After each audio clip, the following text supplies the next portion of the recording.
Okay, so now, every one of your molecules has energy within it. If you get cremated, that energy gets released in the form of heat. And you heat the air, and that air radiates to space.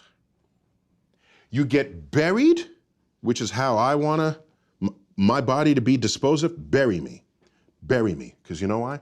I don't want the energy content of my body to just get radiated out into space, of no use to anybody. Put me in the ground. Let the worms, microbes come in and out of my body. And the energy content of my body that I had assembled over my lifetime, consuming the flora and fauna of this earth, my body then returns to them. And thus is the cycle of life. I know that's going to happen because you can measure where the energy goes. And that's how I want to go out. If you could live forever, would you? Yes. Okay, we're done with the interview. Finish the sentence. Yes. No, okay, sure, that's an attractive idea. But the way I look at it is the knowledge that I'm going to die that creates the focus that I bring to being alive.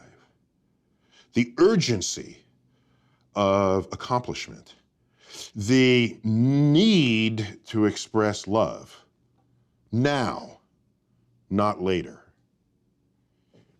If we live forever, why ever even get out of bed in the morning? Because you always have tomorrow.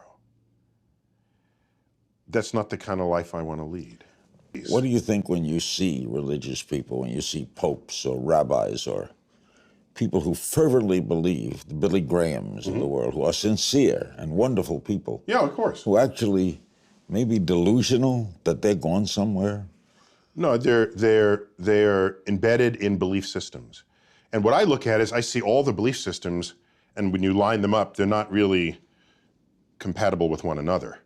So whatever they're believing, it can't be a truth that applies to everybody because other people believe what they do with no less fervor. And so I sit back as a person who's interested in objective truths, and I say, well, it doesn't look like that's a path towards an objective truth. So let people continue to think and say what they want.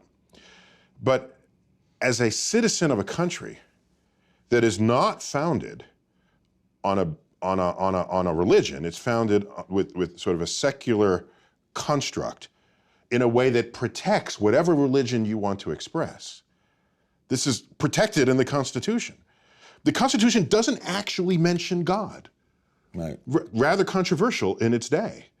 And it doesn't mention God because they don't want legislation to tell you what God to worship. They knew this. They knew how governments can persecute people who had belief systems that didn't agree with the state. They knew this. So they created those freedoms. And so we have these freedoms. Go ahead. But if you're going to create legislation that has to apply to everybody, and you're now going to put your belief system into legislation, that is not a free and open democracy. And you are an amazing man.